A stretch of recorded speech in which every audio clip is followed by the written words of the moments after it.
Whoa, you guys found me in my kitchen where I make uh, uh, brownies and grilled cheese, which is what I'm going to be showing you in this video.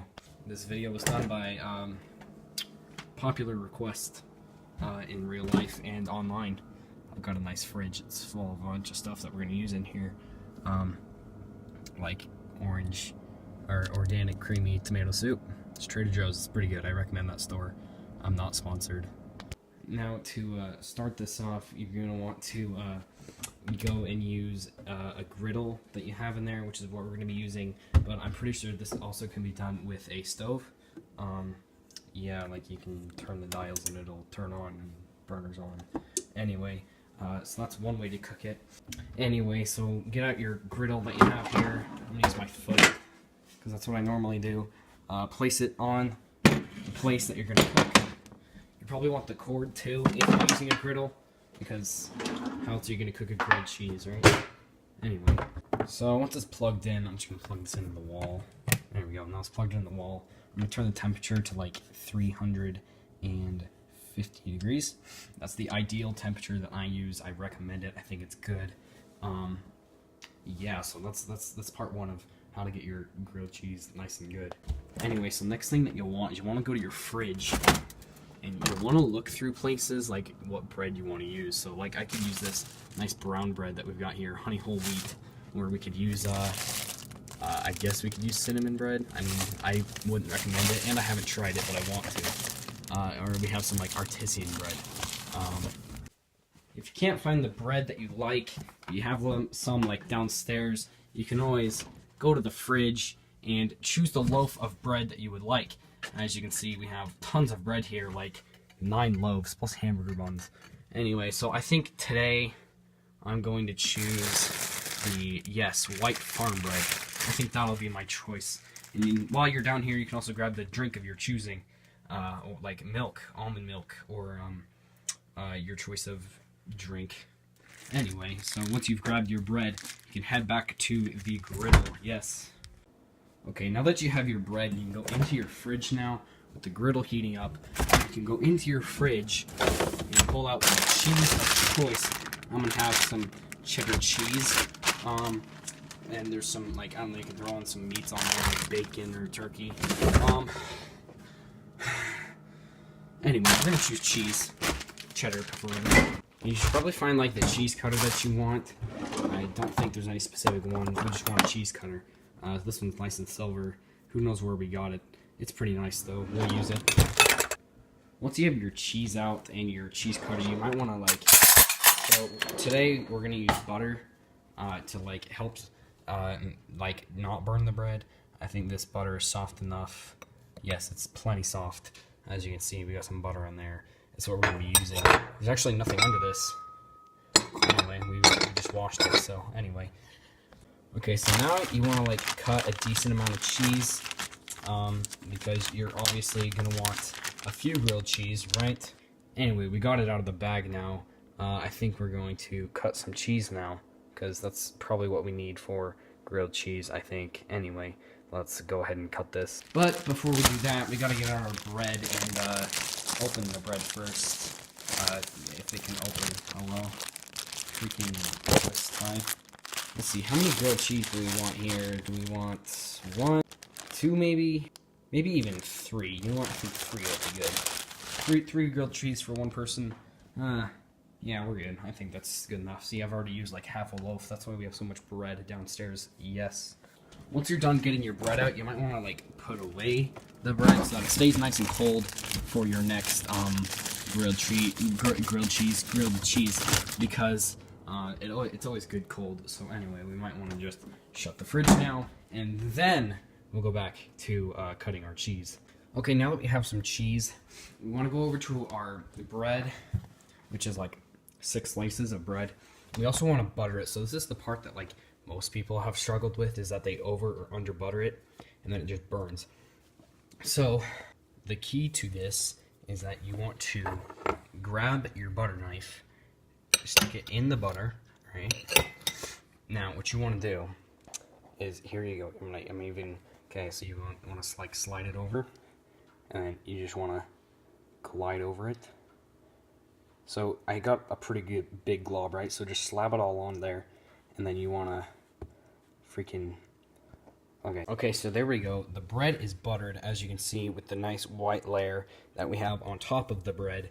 And so now with that, so what I did is I just got the big glob. Nice brush, get out of the way. Then we got a nice big glob of butter there, slapped it all on, and we just kind of equally spread it out. So now you want to do that to all the rest of the 5 of the bread. Okay, so now that you have all 6 bread slices nice and buttered, you want to bring them over to the nicely preheated 350-degree griddle and nicely set them on the griddle. That one is cooking the butter. The butter's what gets it nice and greasy. So you only want to bring over 3, because if you were going to have 6 grilled cheese, that'd be kind of insane. But, alright. So you can leave those there. Alright, now the next step is to put on the cheese. As you can see, you got a nice ski slope thing going on with the cheese. I'm not sure how that happens, it just does. Anyway, so one by one, you want to put on the cheese that you have here, that you have nicely pre-sliced yourself. You can probably use like, alright, there you go, got a nice piece there. Alright, then you can just keep one by one laying on the cheese onto the sandwich. Maybe readjust it a little so that it fills the whole sandwich, because if it's not cheesy enough, it's not a grilled cheese. But if it's over cheesy, it's not a good grilled cheese. Anyway, so just keep grabbing the cheese that you got here. I may have made too many slices of cheese, but we might be good. Yes, here we go, boys. Alright, there we go. We have all the cheese on, and you can like eat the last slice. Good stuff. Okay, so with the last 3, you're going to bring them over and place them onto your sandwich, like that. The 3 sandwiches that you have here, place them on just like that. Be careful not to burn your fingers, that would be bad. Alright, grab the last one, bring it over to the griddle, and nicely place it on. There we go. Next, we probably need a spatula to flip these grilled cheese. You can use the cheese cutter like I do. So these cook pretty fast at 350 degrees. So you might want to like get under them fast and check them. Yeah, this one's about done, as you'll see here. There we go. See, that one's nice and good, nice and crisp. The cheese is perfectly melted. It is now melting the other side. So after a few seconds of flipping this one, you'll want to wait for the rest of these to catch up. So what I'll do is I'll check this one. You guys won't be able to see. This one can be given about another minute. Let's see here. Okay, so we're going to flip this one now. There we go, nice and golden on that one. This one's probably almost done too. Let me check it. And yeah, that one's also done. See, all these turned out wonderfully. You can patiently wait for them to finish. I think those are pretty good. And while these are waiting, you can put the cheese away. Because I never said that you would put away the cheese, would you? Haha, yes. Because if you leave it out, it'll get gross and moldy. We don't want moldy cheese, because then we can't make another grilled cheese, and that won't be good. Yes, anyway, so wait for these grilled cheese to finish. Anyway, let's check these now. Starting with the first one, it is done.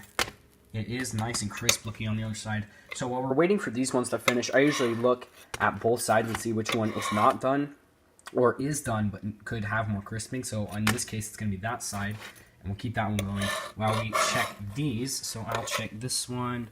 That one's not done yet. It is still melting the butter, and I don't think this one's going to be done either. Yeah, so neither of those are done. Now, so here's where we get to start eating. So you're going to want to grab a plate. I'm probably going to go with this plastic one. Because anyway, and I like purple, so it works out. Anyway, go into your fridge where you have your different sauces and other choices. So my favorite sauce to have is Chick-fil-A sauce. I stockpile this by the gallon. It is quite good. I like it on grilled cheese. It's pretty decent. I'd give it a try if you ever get the chance to try it. Let's open this back up. There we go. My next is probably... do we even have any left? I don't think we do. No, we do not. My next would be barbecue sauce. It's pretty good. Sweet Baby Ray's. It's decent. It tastes good. Or we have some steak sauce. That's pretty good too. Anyway, you can choose one of those if you have them. So in this case, I'm going to choose the barbecue sauce and put as much as you would like to desire onto your plate. So that's what I'm going to do. Okay, I've opened the barbecue sauce, shake it upside down a bit to get it out, and I don't know, give yourself a decent amount to eat all the grilled cheese with. Alright, here we go. Screw this back on real quick. Nice and tight.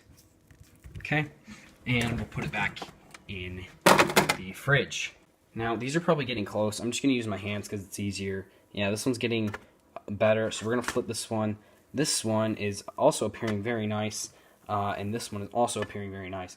So at this point, you can probably turn down the temperature a bit just to keep it warm, but not burn it. Anyway, so our next step is you probably want something to drink, right? So what I like to do, what my favorite is, I like to have chocolate milk with it. It like fits really well. So we have a cup there, and if you have chocolate milk you can buy from like the store, which is what I have done. I bought some Western Family 1% chocolate milk, or you have like Nesquik or let's see, where's the Hershey syrup back there? Anyway, so now you can go ahead and pour yourself some chocolate milk, which is what I'm going to do. Alright, we've got the chocolate milk open, so now I will precisely pour the chocolate milk into the cup, preferably to the brim, because you're going to want only one cup, so you don't have to get up and get more chocolate milk. That's what I like to do. It's easy, it's simple, you know, it's good. So that's what I think. There we go, we'll put that away, or it can stay nice and cold for our next grilled cheese. Okay, so there we've got what we're going to be eating and drinking plates and cups. And now these grilled cheese are probably done, so I like to put them down on the plate in the order that I put them down in. So first, second, and third. Third looks good. So just for safety reasons, I'm going to turn off the griddle right now. There we go. It is unplugged, and well, that's still very hot. Please do not touch it. That would be very bad. I'm not responsible for self-injury. Alright, so now we're going to come over to the table, set that down, and now we got to go get our chocolate milk. Well desired, well earned. As you can see, it's very tasty. And boom, there you go. And we'll take a seat down in our chair, and boom, there we have it, ladies and gentlemen. The perfect grilled cheese with barbecue sauce, the grilled cheese, and a wonderful cup of chocolate milk. As you can see, it's truly amazing. It's not under buttered, it's nice and crispy, and it is delicious. Thank you for watching, and I hope you can do this in under 5 minutes. Anyway, wonderful. Enjoy.